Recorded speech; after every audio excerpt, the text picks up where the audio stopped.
All I want to know is why this guy was literally waiting for me at the bathroom door. Was standing at the point where I couldn't even get out.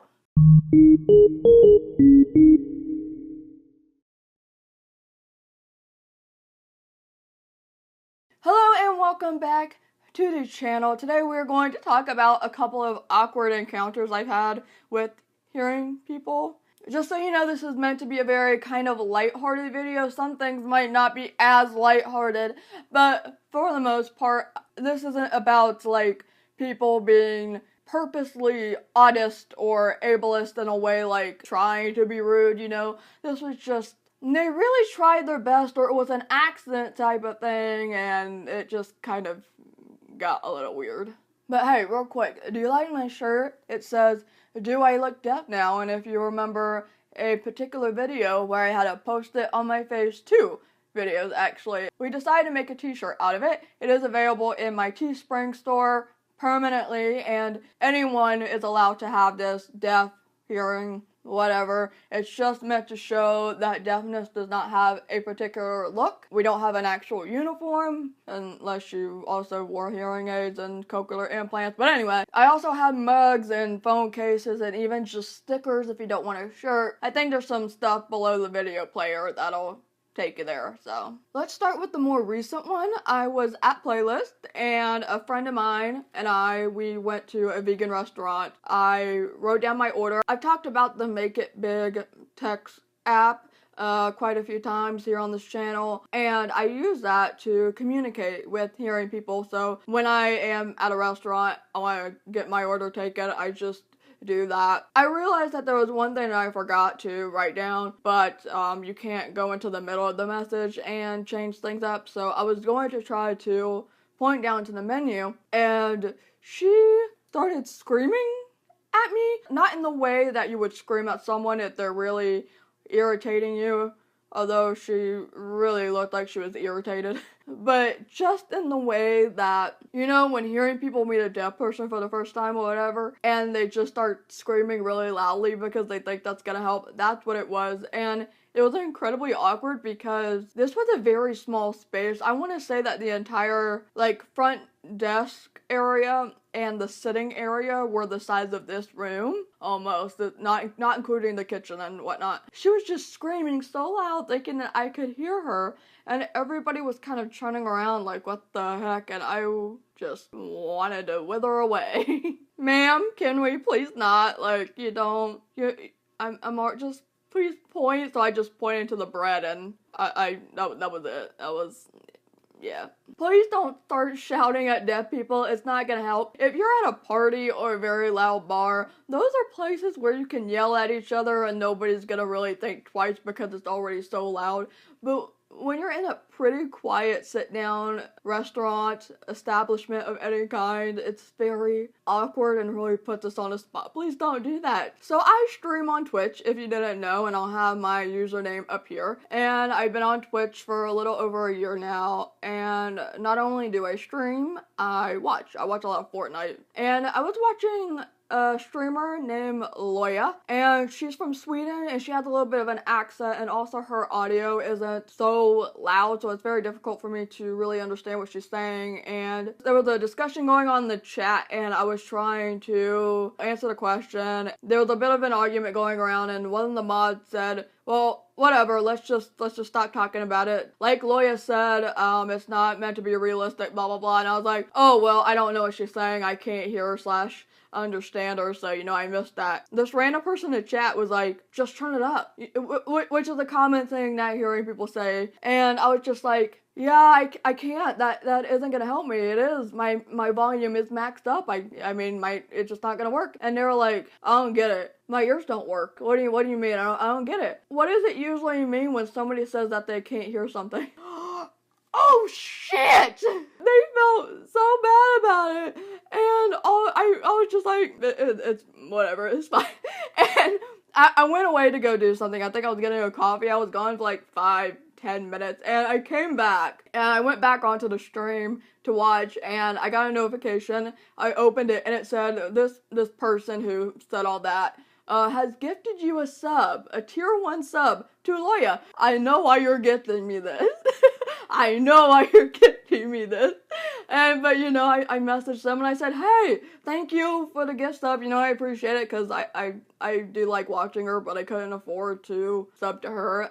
Sorry I missed it when you first subbed or gifted a sub because I was out doing something, but thank you. I really appreciate it. Ignored all the weird stuff that happened. They were like, you're very welcome. I'm so sorry for my big mouth. It's fine. It's fine. Now you know. But hey, tell someone you can't hear, make them feel a little silly, and you get a free gift sub. Okay, this next one is more on the scary side of awkward. I was very mad about it at first, but I thought I would add this in there just because in case you are a landlord or maintenance or anyone, I feel like you need to know about it. I can't remember if this was a routine maintenance thing that they were already coming over for, or if I requested that they come by to fix something. I think it might have been a light issue. I don't remember. So they had phoned back my dad and said that eventually they would come by, I think in a day or so or whatever. And my dad was like, okay, well, call me or text my daughter and let her know that you are coming because, she's deaf, even though it's always been established, but remind them. Yeah, just let her know that you're coming so there's no surprise break-in happening. And they were like, okay. Well, basically that didn't happen.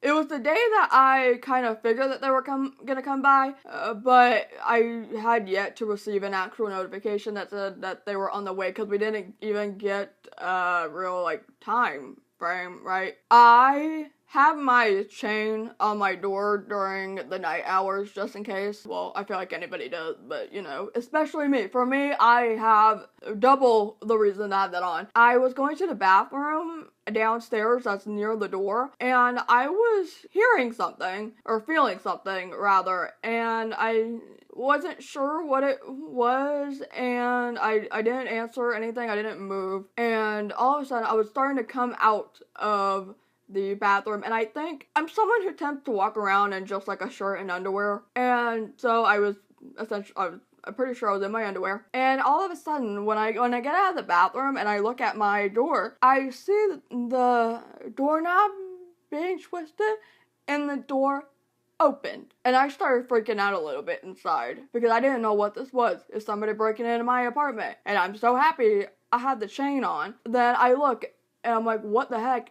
And I see that it's maintenance, and they were like, hi, yeah, we're maintenance, so we were supposed to come in, and I was like, oh, so where's that text message that I was supposed to get, or did you phone my dad so that I know? Oh, yeah, we didn't do that. Why? So that was scary.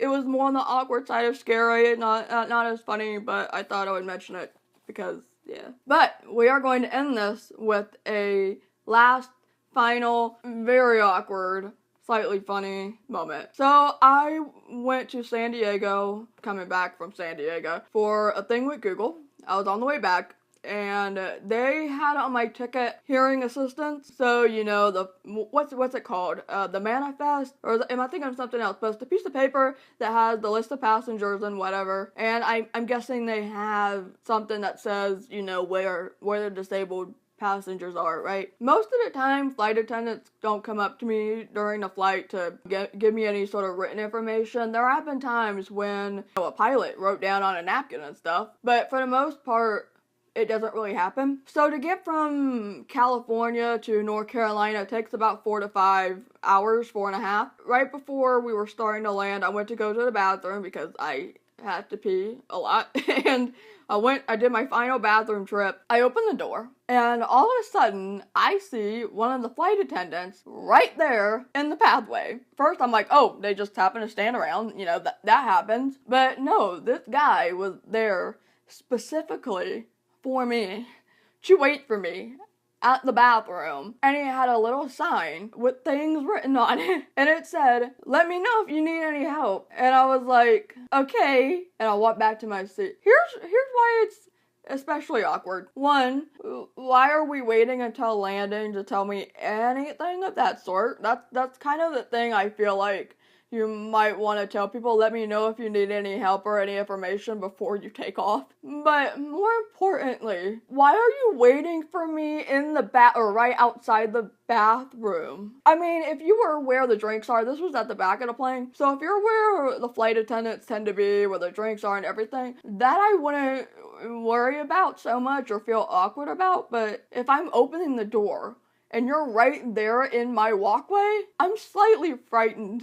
Could have just waited until I got back to my seat to let me know, instead of being right at the toilet. Don't get me wrong, I very much appreciated that he took the time to write it out on a piece of paper and inform me the way that I like to be informed, so it's accessible. But why at the toilet? Why are you waiting for me at the toilet? Those are just a couple of awkward encounters that I've had. Let me know any weird stories that you have to tell me. If you would like to help translate this video, I have a link to do so down below in the description box. And as always, I very much thank you for watching, very much appreciate it, and I will see you later. Bye.